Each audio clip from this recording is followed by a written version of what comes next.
related to the Ace Hardware Max Powers. I have absolutely no obligation to fund them. Is this yours, Chris? I forgot about it. Okay, she's added this. Okay, good. Not mandatory. Oh, cool! He's related to Max Powers. Yeah. Yeah, that's cool. All right. How are you? For the proclamation, are you going to read the proclamation? That's on the agenda tonight? She's the channel. Oh, yeah. She's the chair. I'm like a fifth generation. Oh, yeah. I was No money to planning. put, bunch of Okay, ladies I'm and the chairman gentlemen, I of would the like to board, call but she's this the chairman of meeting this to committee. order. Jackie, if you would do the roll, please. Commissioner Inman is excused. Commissioner Lathrop? I'm here. Lemkool? Here? Rennie? Here. Thomas? Yep. Wheelock? Yes, ma'am. Chairman Max Bauer? Here.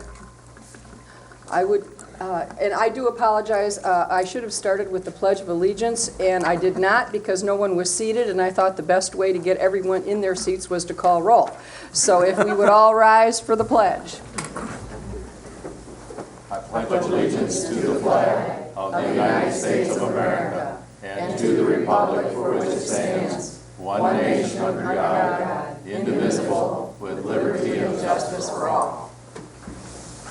Okay, moving on ahead. I would entertain a motion for approval of the minutes of the August 6, 2014 meeting. Madam Chairman, I'd move to approve the August 6th minutes as provided. Is there support? Supported by Rennie. Discussion? All those in favor say aye. Aye. Opposed, same. Motion carries. Minutes are approved. Jackie, if you would read the rules for public comment, this is our first opportunity. Any person shall be permitted to address a meeting of the Board of Commissioners which is required to be open to the public under the provision of the Michigan Open Meetings Act. Public comment shall be carried out in accordance with the following board rules and procedures. Any person wishing to address the board shall state his or her name and address. No person shall be allowed to speak more than once on the same matter, excluding time needed to answer commissioners' questions, if any. The chairperson shall control the amount of time each person shall be allowed to speak, which shall not exceed 3 minutes. The chairperson may, at his or her discretion, extend the amount of time any person is allowed to speak. Public comment will be solicited during the 2 public comment periods noted in Rule 5.4, Order of Business. However, public comment will generally be received at any time during the meeting regarding a specific topic currently under discussion by the board. Members of the public wishing to comment should raise their hand or pass a note to the clerk in order to be recognized and shall not address the board until called upon by the chairperson. At this time, would anyone like to come forward for public comment? Georgia, please do.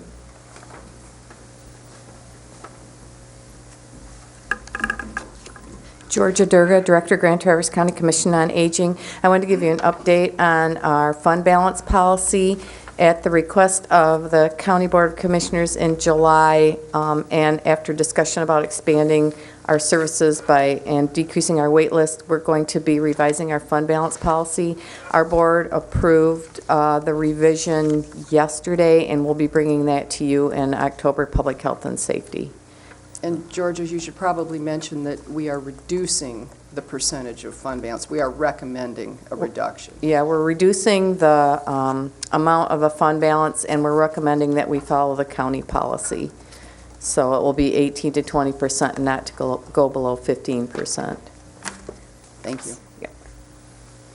All right. Anyone else? Seeing none. Next on the agenda is approval of the agenda. Dave, are there any additions, deletions to the agenda? No, but we'll have a closed session tonight. All right. Closed session.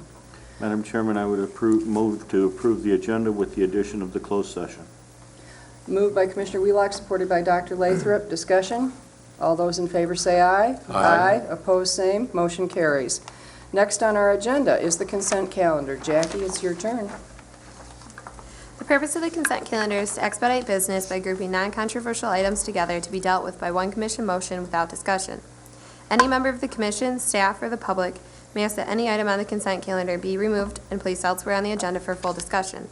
Such requests will be automatically respected. If any item is not removed from the consent calendar, the action noted, receive and file, or approval is approved by a single committee action adopting the consent calendar. A, receive and file. 1, Commission on Aging report. 2, Community Corrections monthly report. B, approval. 1, Senior Center Proclamation for September 2014 Senior Center Month. 2, distribution of request for proposal for a logging recorder for Central Dispatch. 3, mental health services agreement renewal for Health Department. 4, acceptance of Health Department's 2013 annual report. And 5, 2014-15 victims' rights agreements for immediate approval. Would any member of the public like any item removed from the consent calendar? Lori? Senior Center Proclamation. Would any member of the board? Sonny? Madam Chairman, I would ask that we pull item number 5B in order to have a immediate approval. We're going to need to do a separate roll call vote for that item, We will pull 5B. Victims' Right Agreement. B5. Dave, would you like anything pulled?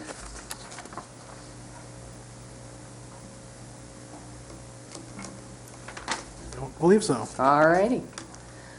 With those adjustments, I would entertain a motion for approval of the consent calendar. Commissioner Rennie. We make a motion to approve this consent calendar excluding items B1, B5. Is there support? Support.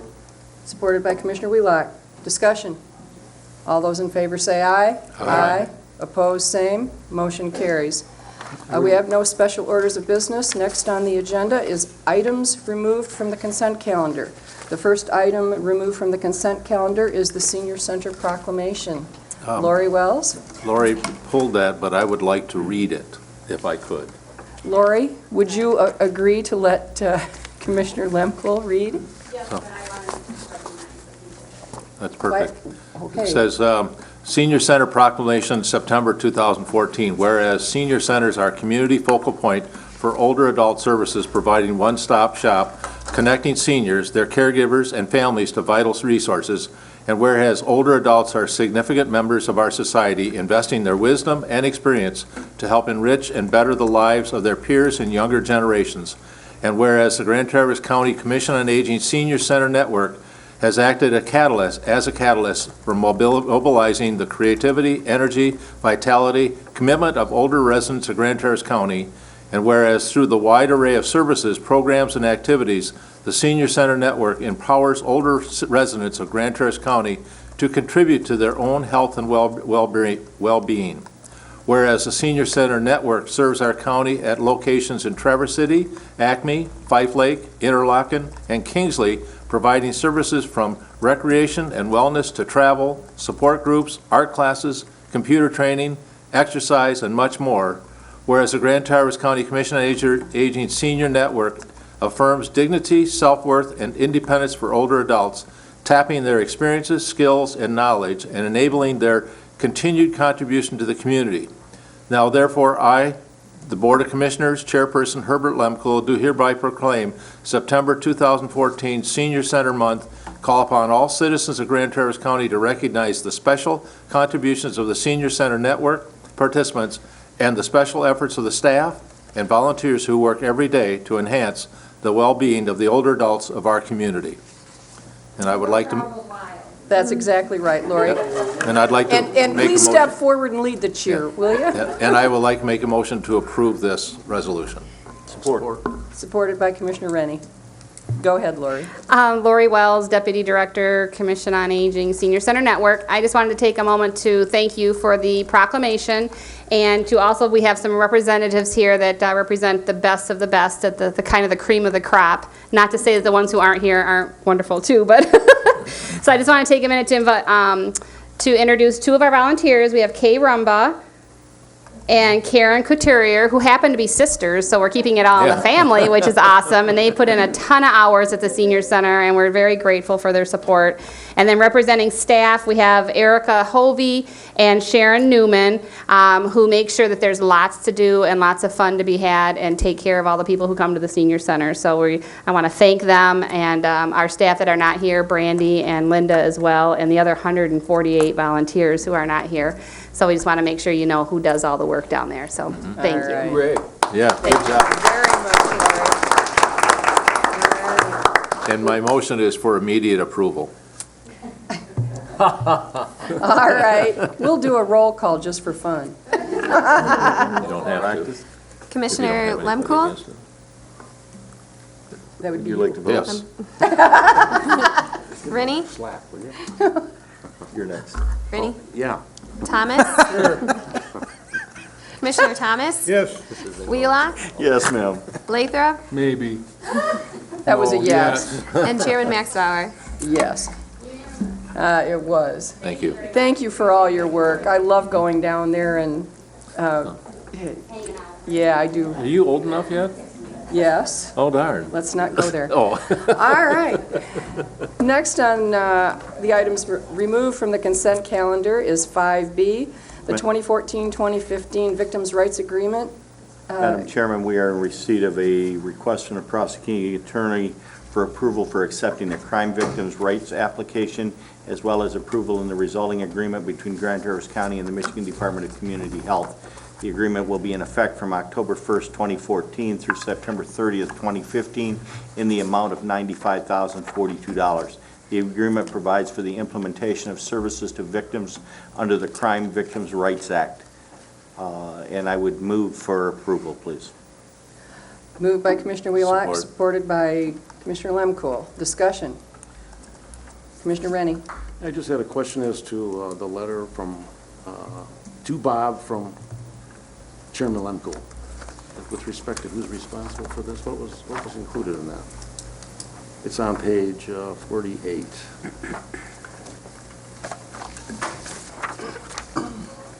It talks about the grant.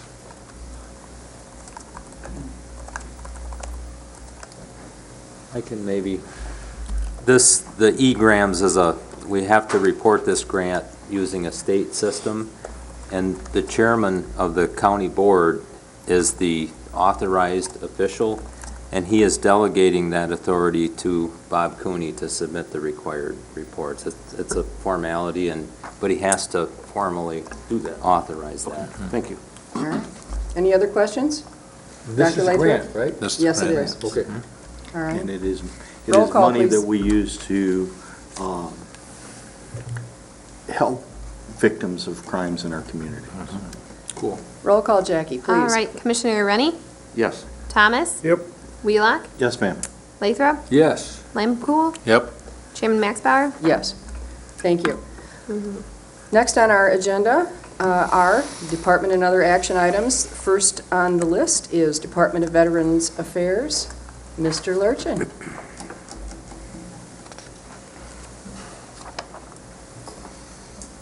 Good evening to everybody. I sent over an action item, and also once a year, the department likes to get with the board and give them an update of the status of how your citizen veterans and their families are being treated, the measures that we have to gauge how well we're doing within that system. And in your packet should have been a report, and I think for projection purposes, some of those may or may not be on here. I got here a little bit early to set this up, and I didn't know you were having another meeting. I guess we'll proceed without that.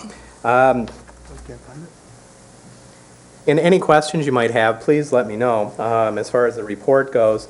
Once a year, we receive what's known as a geographic distribution of expenditures from the federal government. And that breaks VA expenditures down nationwide by congressional district, by state, and all the way down to the county level. And that's where we get our numbers from, is from that report. I've attached some graphs in there showing you a 5-year tracking of how Grand Traverse County is doing as far as those federal recoveries are. A federal recovery actually represents what a veteran may be receiving in the form of benefits. In other words, that is a check physically into a veteran's bank account, and also their GI Bill money, life insurances, the whole laundry list of what VA benefits may be. In 2013, Grand Traverse County received just over $34 million in veterans benefits. Going back a 10-year period, in 2003, that was about $10.5 million. So you can see the VA expenditures for benefits is going up over that period of time. Your population for veterans, and as it is nationwide, is going down. There's a number of reasons for that. Attrition of our what was once our largest veterans population, that being our World War II era veteran.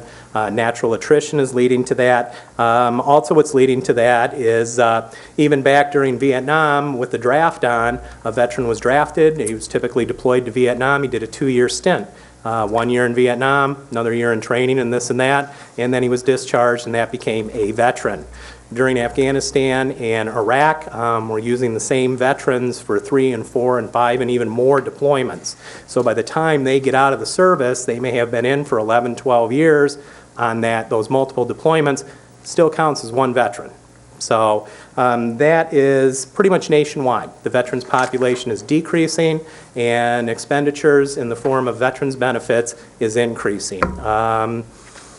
This year's federal VA budget was just a little bit south of about $153 billion. So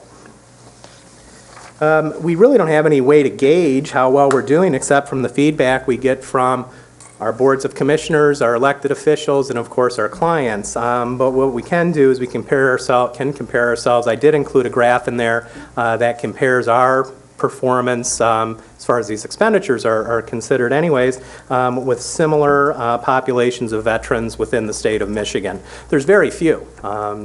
Mr. Bender runs in this all the time when he tries to do comparisons. There's only 5 or 6 that have comparable populations. Same thing with populations of veterans. So we're pleased with how we do there. And then, of course, our office handles a 3-county area, Grand Traverse, Benzie, and Leelanau. So we included some information in there to how that region is doing. So this year, we would expect to, based on last year's figures, just over $48 million. We're probably well above $50 million in recoveries for that 3-county area.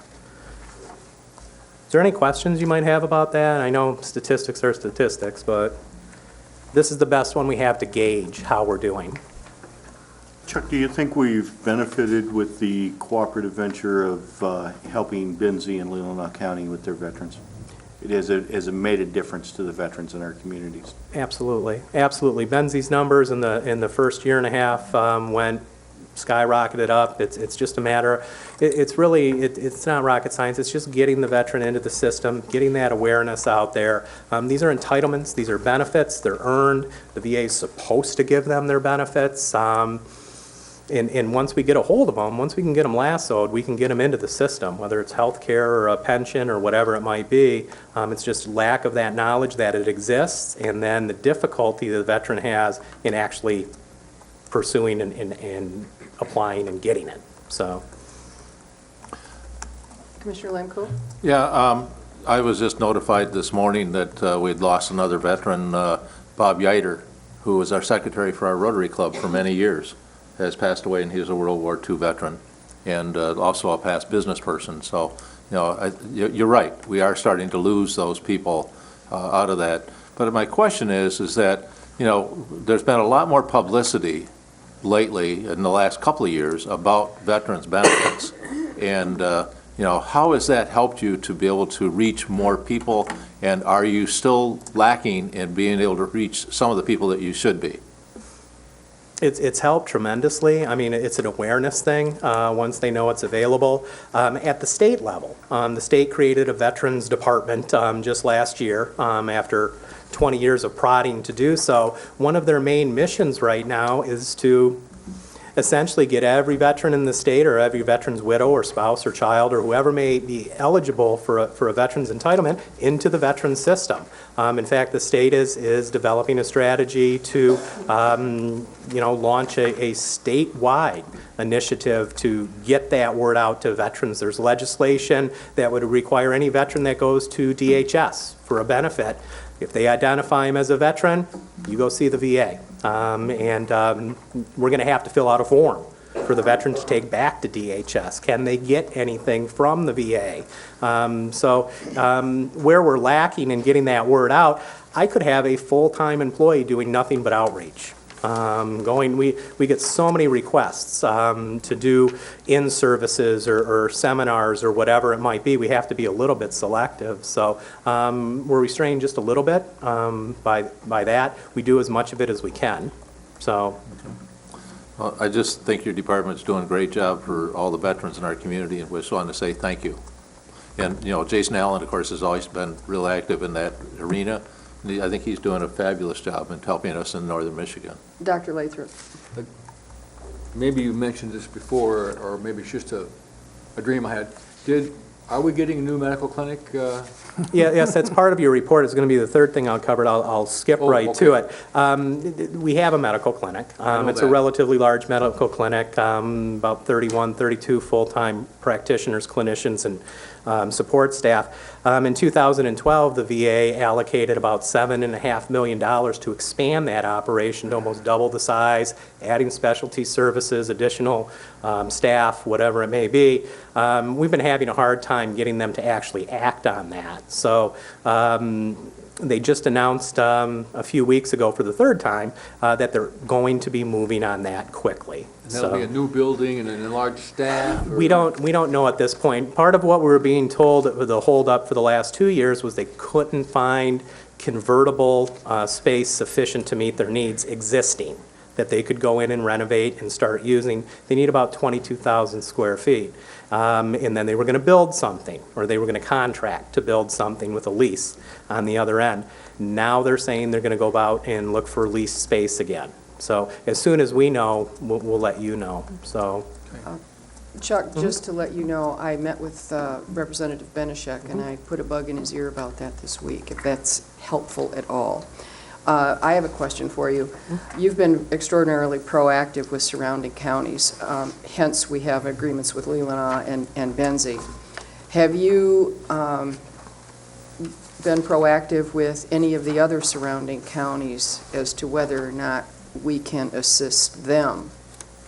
We haven't pursued that at all. About a year and a half ago, there was some talk that Kalkaska wanted to approach us and see if we could work out a similar arrangement. It seems to be a very efficient and effective way of getting things done, but then we never heard from them. So right now, with the amount of staff that we have in covering that large geographic area, it's quite a few square miles, and that many veterans, we're not actively seeking out any other contract services. I mean, it would be understood, at least in my mind, that if we came to some type of an arrangement with a county like Kalkaska, where we could serve them, that they would, they would need to fund staff in order to do it. But I was just curious. It's one of the things that the State Department has undertaken under orders of the governor, is to get services up and running to an acceptable level in every single county in the state. So that's what they're working towards. This memorandum of understanding, are we supposed to do something with that? Yeah, you have to approve that if that is something that you want to do. What Commissioner Lemkuhl is speaking of is the action item I needed you to take a look at tonight. Specialty services outside of clinical services. The VA has the administrative arm and the healthcare arm. This is the administrative arm. We would like the VA, we've been asking the VA to put what's known as a vocational rehabilitation specialist in the northern part of the of Michigan for quite a number of years, and they've always been a little bit reluctant to do that. So our citizens who need those specialty services, they wait for a vocational rehabilitation specialist to visit a few times a year from Lansing, Detroit, or Mount Pleasant, and they wait a long time for those services, and we finally got the VA to agree to station a full-time employee. This is a master's level, full-time position, full federal benefits. It's a $50,000 to $70,000 a year job. We were waiting for this clinic expansion so they would have somewhere to house them. They're willing to put that employee here essentially now. They don't have anywhere to house them, and they are not going to go out and lease office space for one employee. So this memorandum of understanding would be between Grand Traverse County and the United States Department of Veterans Affairs to cover the logistics necessary for us to house them. And there's room in the Public Services Building for us to do that. We're being asked essentially to give them no-cost office space, access, that type of stuff, a desk, a chair, and a phone. We can do that. And let them go to work. So,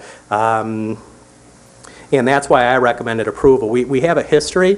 When they first opened the VA healthcare clinic here, we housed their doctor, their first nurse, and their clerical staff for about 6 months until their building was renovated. The vet center over across from Myers, we housed their staff for about 6 months until their space was ready to go. This memorandum of understanding is for 2 years.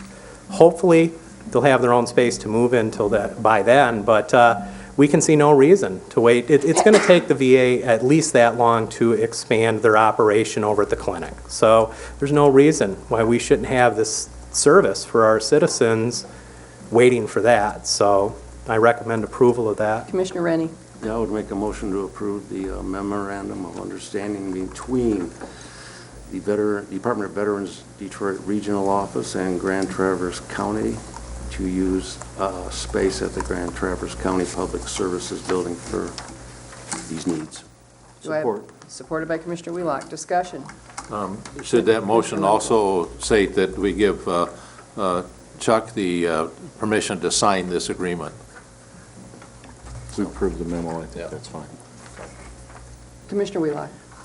Well, I think I would be remorse if I didn't mention the fact that Grand Traverse County repeatedly offered space in what was our vacated county health department building to the Veterans Affairs Association for their clinic. You know, and when they sit here and say, you know, when we hear these reports that they could not find space, they could not find an adequate place to do that, we offered them the former health department building on Garfield repeatedly, over and over and over, at rates that they will never rent places in anywhere in northern Michigan for. And they chose not to do it. So when they say that they couldn't expand the Veterans Clinic because they couldn't find available space, that's not completely accurate, because we offered them adequate space at very, very reasonable rates repeatedly, and they chose not to do it. All right, we have a motion and support. Any further discussion? All those in favor say aye. Aye. Opposed, same. Motion carries. Thank you, Mr. Lurchin. Thank you. I have nothing else for you. If there's no more All right. questions, Thank you, Chair. Thank you very much. Keep up the good work. Thank you. Yeah, really. As we all know, we're losing World War II vets and Korean vets at a very alarming rate right now. All right, next, Area Agency on Aging Annual Report Presentation, Mr. Schluter. Come on down. Good evening. Good evening. I have a couple of handouts. My name is Bob. I am Bob Schluter. I'm the Executive Director of the Area Agency on Aging of Northwest Michigan, which is a 10-county private nonprofit. We actually are celebrating our 40th year in existence this year, so we're kind of excited about that, and you'll hopefully see some things in the public advertising that achievement. What I'd like to do is go over what we did over the past year and kind of what we are as an organization. Every year we speak to you for a few minutes, and I promise to keep it to a few minutes this year. The last couple of years I talked to you about things that were heading our way, initiatives, healthcare initiatives from the Affordable Care Act and other initiatives. Some of those things have landed on the shore, and we're dealing with them right now. One of the biggest changes we've had started October 1 of 2013, and one of our larger programs, a Medicaid waiver program, became a capitated waiver program, meaning it was a managed care program. The funding changed. Thanks, Georgia. The funding changed, how we got the money, how we put services out there. It was a whole new ballgame. The good news is we suffered through all those changes, and we're doing okay. And Community Mental Health, Northern Lakes also has that program, and I know we work closely with them. They also struggled with some of the changes with the actuarial problems that they had with allocating costs to these individuals. As a network, we are entering into a brave new world of how our services are paid for. I want to assure you that how they're provided remain high quality and consistent, and that will never change. So we are adjusting to all of the new financial worlds. In the back, the services will remain high on our radar screen. The things that we are looking at most right now, in a nutshell, people ask what we do. We try to keep people in their own home as long as possible. We do that by providing home and community-based care services. That means when somebody is identified for a nursing home level of care, we have the services available to keep them at home. Now, this is a win-win in two big ways. One is it's best for the person, the family, and it's also cost-effective. In saying that, I also want to highlight that nursing, this is not a slam against nursing homes. Nursing homes are our best friends. We work closely with them in transitioning people in and out of that service. Nursing homes we would like to define as just another stepping stone in this long-term care. You know, and before I get, I'm sorry, I forgot to thank a couple people before I get too far down here. One is Commissioner Max Bauer, who sits on our board of directors, and she's a great member of that board. And also I don't need to say this because you already know it, but I'm going to say it anyway. Your Commission on Aging and your Senior Center is second to none. I mean, it's a fabulous organization. This year I played in the shuffleboard contest. I held back a little so that they didn't see what I really had. Next year I'll be coming out fully, but I just wanted to thank those people. What we have done, a lot of our staff, our nurses and social workers, have been trained in specific skills to help families, their caregivers, and also companies train their providers on how to keep people at home. So that's the world we're moving in right now.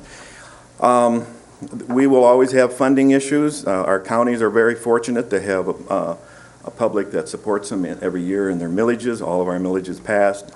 And we're very fortunate to have 10 counties with very great Commission on Aging. So that's something that we can be proud of. I also would like to follow up with the veterans discussion. A couple years ago, we were approached by a veterans hospital in Saginaw that they called us and they said, you know, we have a lot of veterans at home and we're not very good at keeping people at home. You guys do this. This is what you do for a living. Can you help us? So we said, sure, we would love to do that. So we jumped through all of their hoops to become certified to provide services, home and community-based services for their referral, and we are increasing. The first year was kind of slow. They were jumping through some hoops of their own, but I'm very proud to say that I believe that at the last count we are working with about 20 veterans in the area, and the woman who's in charge of that comes from a family. She's one of our social workers. Her husband was a veteran, and her 2 children are veterans, so obviously it's high on her radar screen to serve that population, and we're very proud of that program. I think at that point, I will open it up to any questions. Dr. Lathrop? A stupid question, I'm sure. How do you coordinate with our Commission on Aging? Are they part of you? Are you part of them? How do you guys get along? Very wonderfully, actually. I'll ask Georgia. And actually, our community mental health, all the organizations, one of the initiatives we have going too is the Aging and Disability Resource Collaborative of Northwest Michigan, which brings in a lot of public entities and some private businesses to communicate in this new world of getting services out there. The Commission on Aging for Grand Traverse County, it's fabulous. Communication is good. We are partners. We're not their parent company. We cover 10 counties, but we work with them as a partner, and they work with us. So we try to share as much as possible. Well, they provide in-home services and you do too. I'm just confused who gets what. How does it get divvied up? Do you have duplicate services? We do not have duplicate services. What we have in some cases, we might share the services if a particular client has more need than what either one of our budgets can serve. We have 3 clients in one of our programs that cost about $45,000 a month. That's a lot of money, and we don't have nor do we want the option to say we're not serving that person. So, I mean, we try, and we're very proud at leveraging the funds and efficiently managing those.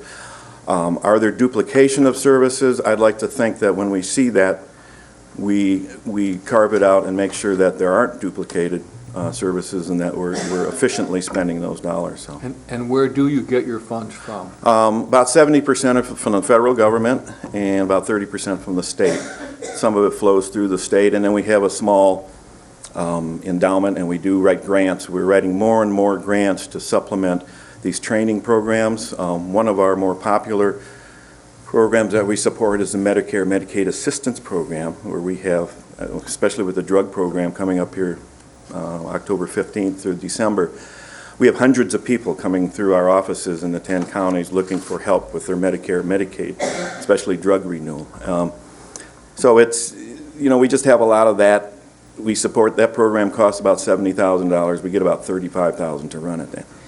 It's something that we have to dedicate ourselves to, and it's something that the Commission on Aging's also have offered the space in their offices to work with people, so. Thank you. Commissioner Wheelock? One of the things that I always like to recognize, you know, when we talk about this, and I understand it's a contracted service, is the meals that are provided to seniors in our community. If I did the quick math right, we provided 450,816 meals to nearly 8,000 seniors in our community last year. That's pretty damn impressive. Because these folks would not have, you know, balanced meals, and in many cases, it's not just the meal, it's the companionship is when that meal is delivered without these types of programs. Thank you for recognizing that. It is without a doubt the #1 program in our toolbox that helps people live at home safely. Without good nutrition, that doesn't happen, and you can give them everything else, but if they're not eating right, then, and that's a constant work, is getting more and more money into that revenue stream. The governor last year recognized that need after a lot of advocacy, and we've added about, I believe, about $4 million into the meals program, which still, we need a lot more. A lot of hungry seniors and disabled people living at home that need us. Commissioner Lemko? Yeah, you know, we just signed a lease with the Department of Human Services and the pavilions for the use of our old health department building for a PACE program. Would you mind talking a little bit about how you're going to fit into that program with your organization? Well, I have been probably a little bit of a nag with the director over there and Dave Eklund, because I'm a firm believer in the PACE program. Specifically what you're asking for, we provide services in-home. That's what we're really, really good at. The PACE program is going to have people coming into it that are going to be going back home with a doctor saying, you need to have this done. That PACE program needs a network of service providers. We're one of that we're not a direct service provider, but we manage a ton of providers, as does the Community Mental Health Network. So all of us will be part, hopefully, of a very successful PACE program. I've been involved in several of them, not working with them, but I know the people who direct them around the state, and it's an exciting concept that is coming at us like a small wave, and we'll see some real efficiencies, and I think it's something that I'm really glad that the county and the pavilions jumped at. Anyone else? I'm going to take, since I can, because I chair, I'm going to take a moment to tell a story for the public about one of the stories I've heard while I've sat on the Area Agency on Aging Board. At our last board meeting, Bob recognized volunteers that come in, and a volunteer received his award for the hundreds and hundreds of hours that he has helped seniors. And he talked about a senior who called Area Agency on Aging at 70 years old and said, my wife is divorcing me and my health care is through her. I don't know what to do. And that volunteer spent many hours navigating for that gentleman to sign him up for the health care he needs.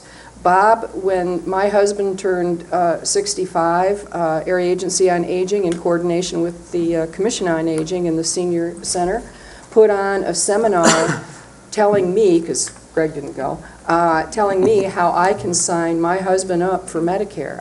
You know, the services that Area Agency on Aging provide this 10-county area are vast, and that's just a small smidgen amount of it. And thank you very much for all your work, Bob. Thank you. And you too, Georgia. Thank you. Charlie? I would make a motion to receive and file the Area Agency on Aging annual report. Is there support? Supported by Dr. Lathrop. Discussion? All those in favor say aye. Aye. Opposed, same. Thank you, Bob. Thank you very much. Pretty cool. Thanks, Bob. All right. Next, Northern Lakes Community Mental Health Annual Report. Greg, please come forward and introduce yourself. Thank you.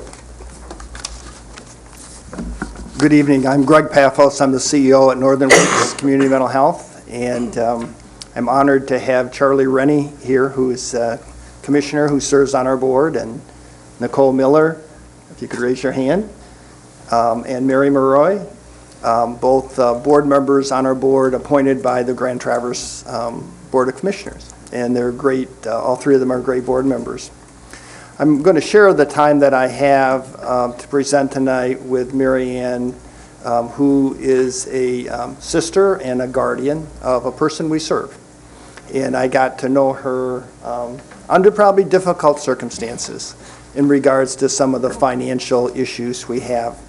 But I think it's always helpful for people to hear the voices of people we serve, or people we serve who have natural supports who really make all the difference in their lives. And I will want to share the time with you to do that. It's a privilege to have her. In your packet, you have 4 items. One is our annual report. I'm going to trust that you have read the annual report. We're always very proud of that report. We send 60,000 copies of that around our 6 counties. We see it as our report card to the community. And it tells a bit about who we are, and most importantly, what we do and some of the differences that we make in the lives of people we serve. Certainly would respond to any questions that anyone has about the annual report. You also have 2 documents in there. One is the 2013 County Commissioner Survey that shows the survey results of the 6 county boards of commissioners that we serve. And you also see a blank form that's in there that we're asking for your responses again this year. We believe, the board and I and people we serve, that you are the representatives of our ownership, which are the taxpayers of our 6 counties. We understand that each of you have different interests and maybe different knowledge of what we do, but it gives us a little bit of a measure of what it is we need to do.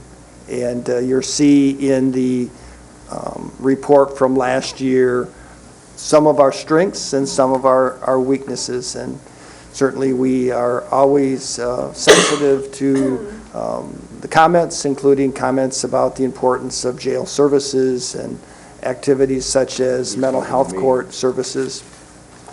We certainly are working with some of you in regards to the new Senate Bill 558 required agreement that involves the community mental health program, law enforcement, the judicial system, county boards of commissioners, to look at how services for people with mental illnesses are supported and coordinated across each of our 6 counties. And I think that there's a draft document out for that, and I would think that will be available for consideration probably sometime next month. We also put in the packet our preliminary budget that we shared at our public hearings. We have since presented a final budget, an amended FY14 budget to the board, and also a FY15 initial budget.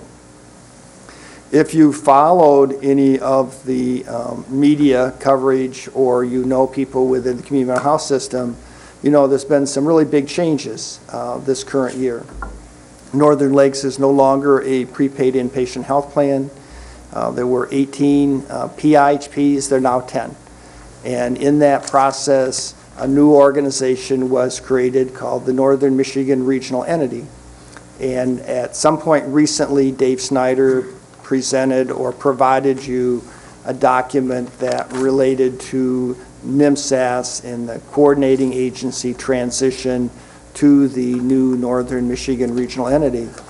Through that entity, all the Medicaid for the 21 Northern Michigan counties goes to this management entity. The CMHs themselves become provider agencies for that organization. We have 3 board members on the Northern Michigan Regional Entity Board. There are 15 board members. Randy Camps, who's from Grand Traverse County. A board member for Northern Lakes is on that board, as is Nina Zamora on the board, and Jack Mayhank from Crawford County serves on that board as well. With that transition, our budget is about $7 million less than it was last year. Some of that's simply because we're not the PIHP. Some of that's related to the cost of the operation of the Northern Michigan Regional Entity. We also lost from $4.7 million to $1.6 million of state general fund, which occurred because of the Healthy Michigan Plan, which I tremendously believe in. I think it's a great program. It's allowed people who've not had access to health care to have really good, comprehensive health care coverage.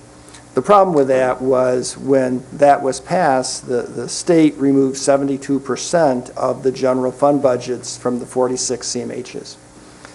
Now, the logic there was that those persons would all be enrolled in the Healthy Michigan Plan. Well, that isn't the truth. Well, a lot of people have Healthy Michigan coverage. There's about almost 3,000 people in Grand Traverse County now that have the Healthy Michigan Plan. There's a large number of people that a community mental health program serves that will never qualify for the Healthy Michigan Plan. Some make too much money. Some have Medicaid spend downs. Some may have veterans benefits. Some may have commercial insurance. And a large number of persons may have Medicare. And if you have any other insurance, you're not going to qualify for those services. And even if you have insurance that covers some mental health services, it typically will not cover the broader range of support services that a person needs. As a result of that, we have been looking at ways to downsize our budget, including staff reductions, reductions with contract providers. We have not yet reduced or eliminated services to people we serve, but some of that will sadly have to happen because we simply don't have the dollars to continue to fund all the services that we have. And that's where Mary Ann comes in, right? Thank you. Again, my name is Mary Ann Valentino, and I'm guardian of my brother, Don, who attends GTI Industries, and Grand Traverse Industries provides services and work experiences to developmentally disabled adults. So it employs a lot of opportunities for these individuals. As of October 1st, my brother will no longer be employed there because he was one that didn't qualify under the Healthy Michigan Plan with his situation. He's been there for almost 20 years. He loves his job. That's his life. It provides a sense of self-satisfaction. He looks forward to it every day. That is his life. They also provide social experiences there. He takes the Beta bus home. He's very proud of it. Recently had an opportunity to talk to other parents and guardians and also foster care home providers who have a number of individuals who are in the same situation as I am with my brother, is they won't be going to work and they don't know what they're going to do with these individuals during the day because there aren't services that they qualify or meet.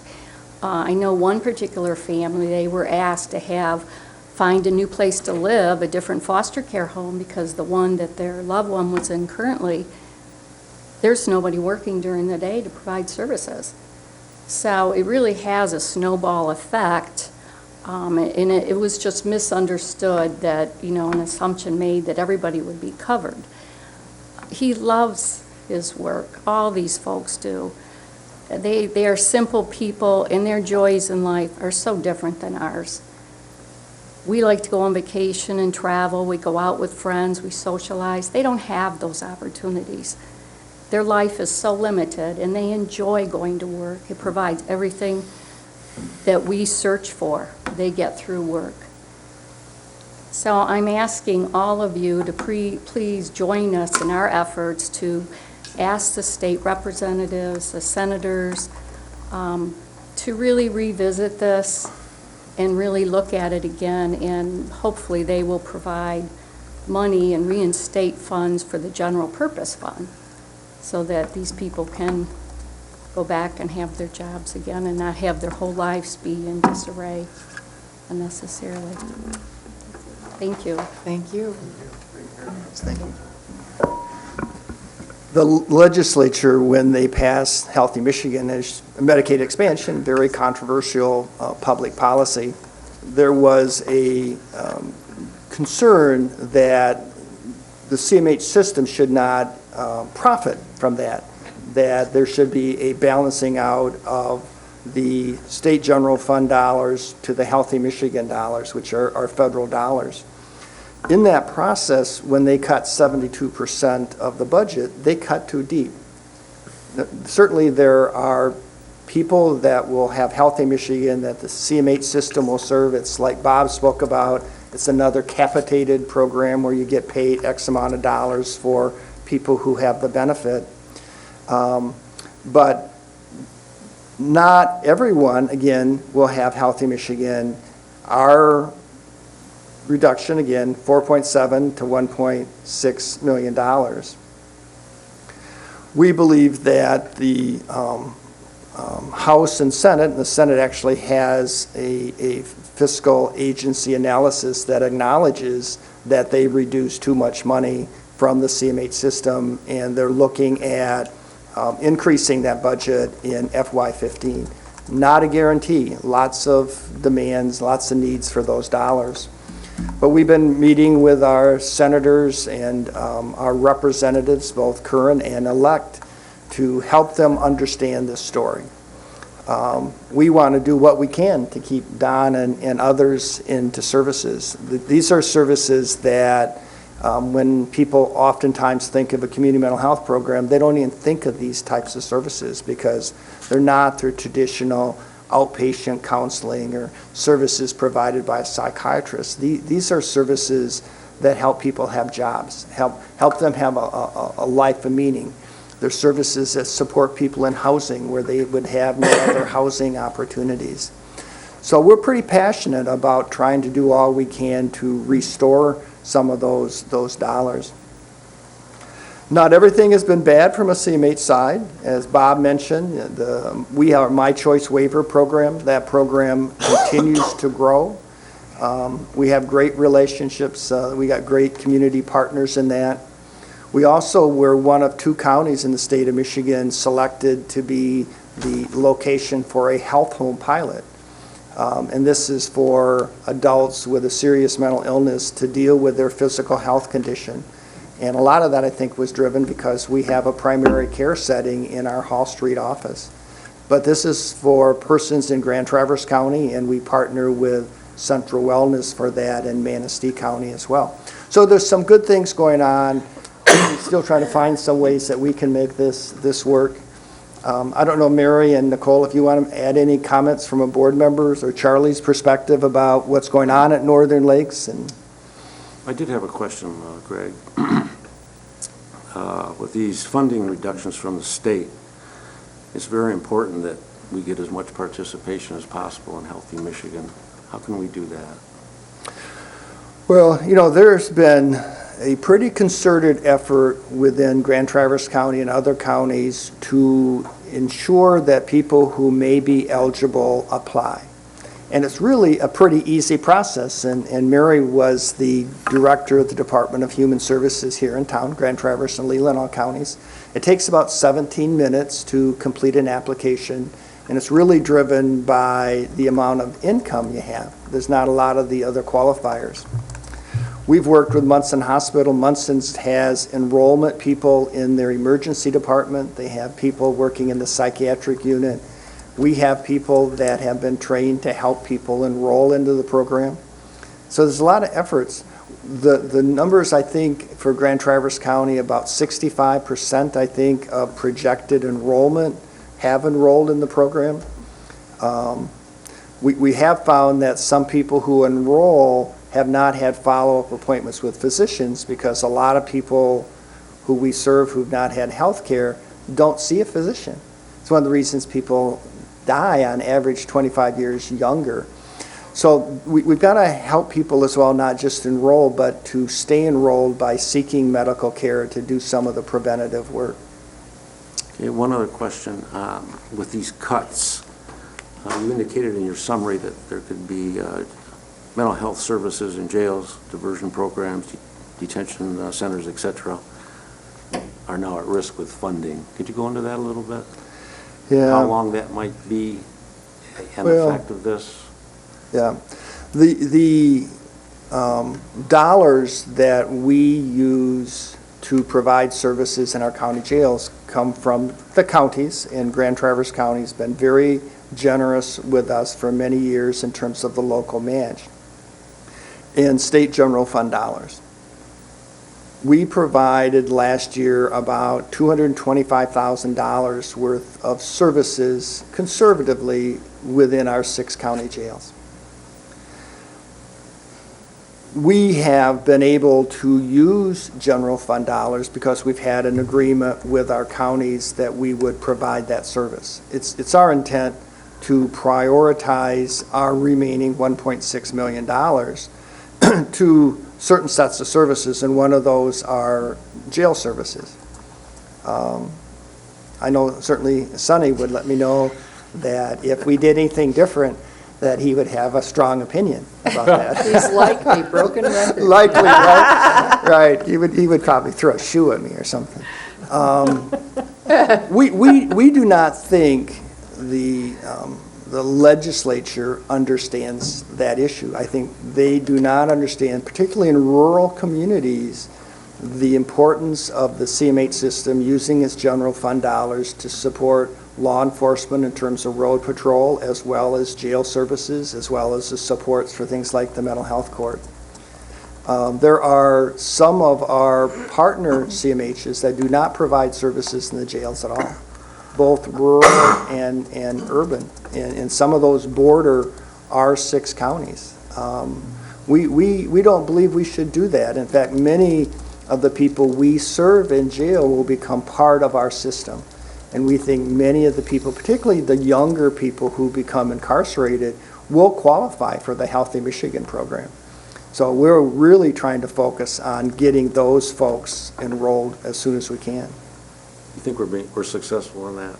Yeah, I think we're making some progress on that. Good. Yeah. One more question on a different subject, if I could. Charlie, could you speak into the microphone, please? Thank you. Excuse me, Mrs. Chairman. There. With respect to the new CEO search, can you give us the status on that? What your timing is, when you think you might have a new person in place, that sort of thing? Sure.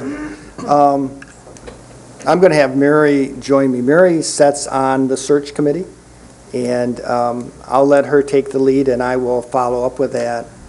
In advance of that, though, I had shared with Herb and some other people that I was intending to retire next year with a target of around April 2015. That was one of the hardest decisions I made in a long time because I love my job, I love what I do, I love our mission, I love our values. I also know that to have a meaningful transition is tremendously important for our organization, so wanted to give the board as much time as they need to find the candidate that they're looking for. I couldn't be prouder of the search committee of our board. There's 6 board members, 1 from each county, that have really taken this charge on very, very responsibly and are deep into that process. And with that, I'll pause and let Mary speak. Okay, thank you. Greg gave us a wonderful gift when he gave us almost a year's notice that he was going to be stepping down and retiring. And this committee was established within the board. It is made up totally of board members representing all of the counties under Northern Lakes. And we did a nationwide search, but we did it through professional publications and through the help of the Michigan Association of Community Mental Health Boards in Lansing. And I think we received something like, I don't know, 75 applications. 75. Mm-hmm. And it was tough going through those 75, but we actually whittled them down to 7. We are interviewing 7 people. We have already interviewed 1. We will be interviewing over the next 3 weeks, I believe, most of the additional candidates. And we will be taking before the full Board of Directors whatever number of that 7 we think would be appropriate. I mean, we're thinking like 3 or 4. But whatever it ends up ferreting out, we will bring before the full board, and they will be re-interviewed by the full Board of Directors. That will be, we have been operating in an open meeting with our interviews. Anyone can come and attend the interviews that we have been, that we're going to be doing in the next few weeks. Those are posted. And we will be having the board interviews in front of the public and in an open meeting that will be available for people to attend. But that's the latest. Thank you. If I can just add a couple of dates. So the 11th, 16th, and 25th of September are the 3 interviews. So there'll be 6 people interviewed on those 3 days. On October the 14th is the day that the board will be completing its interviews of the candidates brought forward by the search committee. The board's intent is if they identify a candidate that they're interested in, to begin the negotiation process with an eye towards that to be completed in November with possible reaching agreement by a contract November, December, with a transition likely sometime February, March. I'm going to guess that will occur. So there would be an overlap of about 3-4 months with you present. Well, it'll be interesting, Charlie, that some of the candidates live out of state. I think most, if not all, of the candidates are gainfully employed. Thus, if they agree to a contract, say in December, I'm going to think there's going to be a 60 to 90 day notice that they would want to give their employer. How much actual overlap, I'm not sure how it will be. We have 2 internal candidates and 5 external candidates, and I think there's different amounts of overlap you need. I had said to the board, you know, the priority is you get the person that you want to have, and if that's a little before April or a little after April, it's fine with me. I'm not going anyplace. Okay, so do you feel a month or so of overlap is sufficient then? Probably? Yeah, I think that would be helpful. You know, I would, one of the things that's so very important is that I would bring the new CEO, him or her, here to introduce this person to you so you can begin to get to know that person. It's a complex business. It's an unbelievably challenging time. It's an unbelievably rewarding time. I think it's the greatest job I could ever have, and I think it's a great job for the new person, and really want to do everything I can to ensure that it's successful. Commissioner Lemko? Yeah, one of the issues that we're dealing with here on a regular basis for our budget is the unfunded liabilities for retiree benefits. Can you give me an idea of where you're at? I know you put a lot of money into that. Are you even? Are you still behind, or where are you at on that? That's a great question. When Herb was on the board, he recalls that we had an underfunded pension liability. We worked unbelievably hard to get a fully funded pension benefit, which we did. We have continued to fund at the level that MERS says that we should fund, and when we can, we put extra dollars in there. We are now underfunded on that as well. Our current position of net worth or fund balance is about $2.8 million, which is, with just a little over $50 million, is not a very big reserve. We will, for FY13, use about $800,000 of that to balance our books. So that's going to take us down to about $2 million. Our liability to our MERS defined benefit is close to $4 million. So when the auditor comes in, we're going to have an in red position in net worth, because now you have to show what that liability is. And it's very frustrating. One of the things that we were successful in doing is we negotiated with the remaining staff who have the defined benefit pension plan a termination of that program beginning in January of 2016, at which time they will shift to a defined contribution plan, which for us is important because it stops the bleeding, it stops it from getting worse. Now, many of the people who have that, well, all the people who have that plan were on that plan before, I believe it was January of 1997, when Great Lakes CMH became an authority, at which time they all became enrolled in the defined contribution plan. So what we're dealing with is people who retired with that benefit, or people who are still on staff. We have about 36 to 40 people on staff who have that defined benefit plan. But we with all the problems we have, we had to try to negotiate a way to resolve that. So we have lots of concerns, and a defined benefit plan, the way the CMH system is funded, isn't a good pension plan. I mean, the defined contribution plan is much better, but we got to dig our way out of that. One of the things that we're finding, though, is that because we've gone to that defined contribution, that the attracting of the qualified employees becomes more difficult. Yeah, so, we certainly have recruitment challenges as well. I think selfishly, if Greg Paffhouse said, boy, would I like to have a defined benefit pension plan for my retirement, I'd probably say, boy, that'd be a great thing to do. Greg Paffhouse, as the CEO, says, I have no way to fund that program for anyone.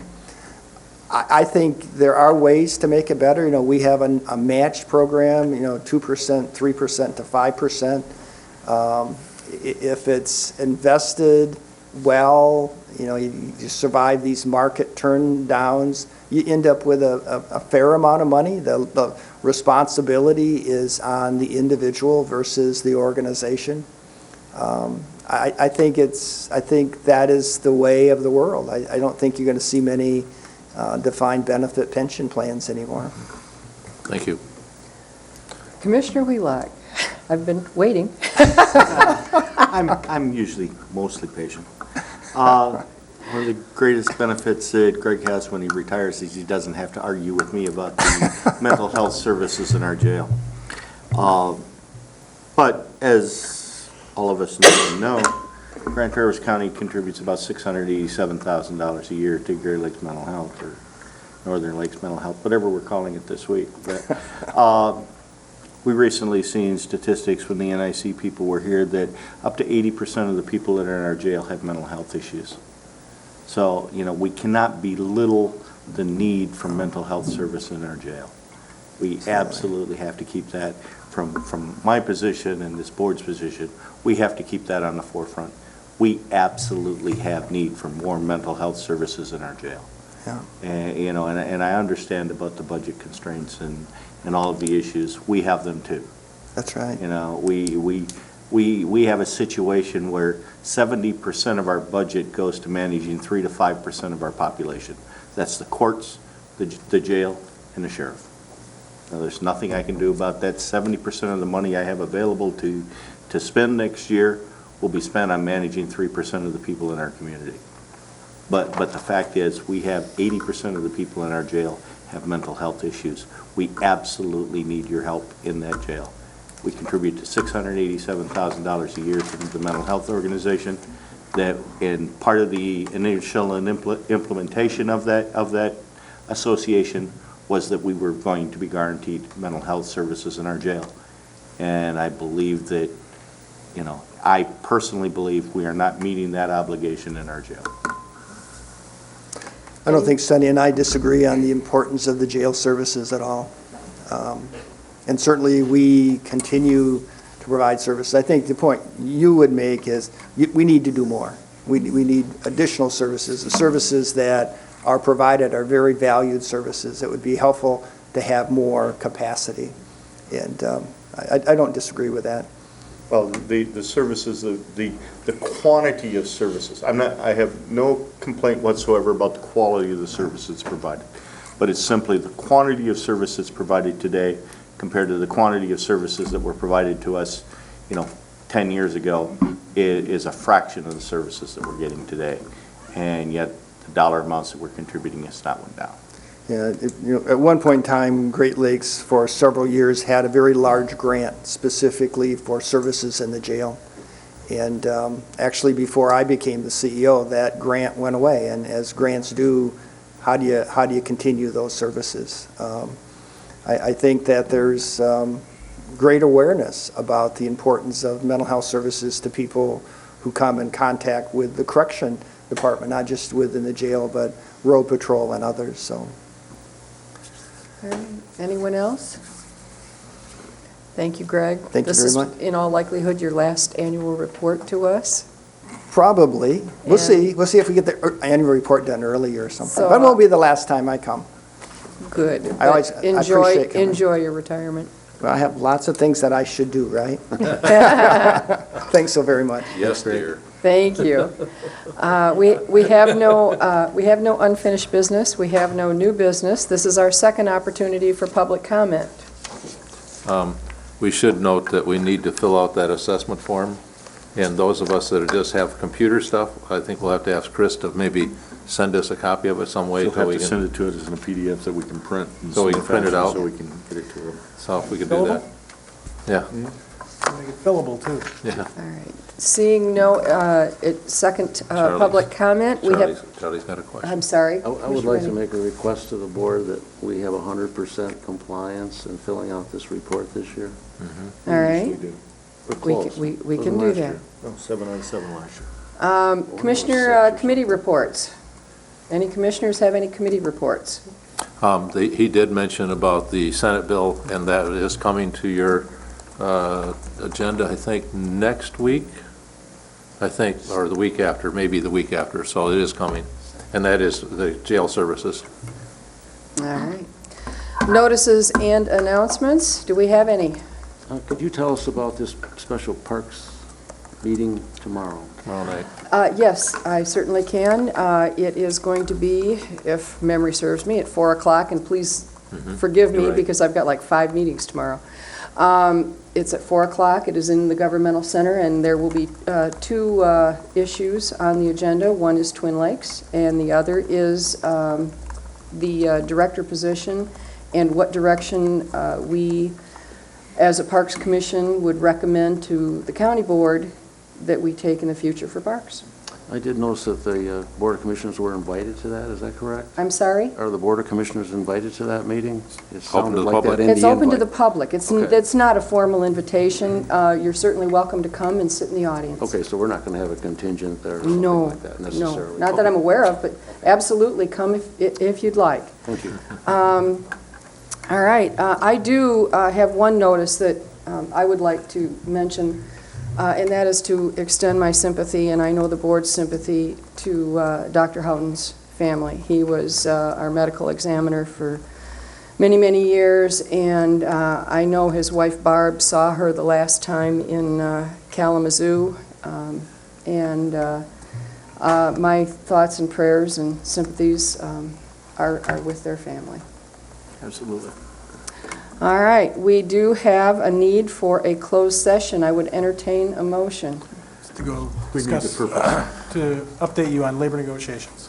Madam Chairman, I would move it to go into closed session to review negotiation strategies for labor negotiations. Is there Which support? particular units, Dave? The deputies unit. All Sheriff's right. deputies. And there is support by Commissioner Rennie. Jackie, roll call, please. Commissioner Thomas? Yep. Wheelock? Yes, ma'am. Lathrop? Yeah. Lemcool? Yep. Rennie? Yes. Chairman Max Bauer? Yes. And I assume we will not be expecting a decision coming out of this closed session, correct? Correct.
You do that good. You do that, yes.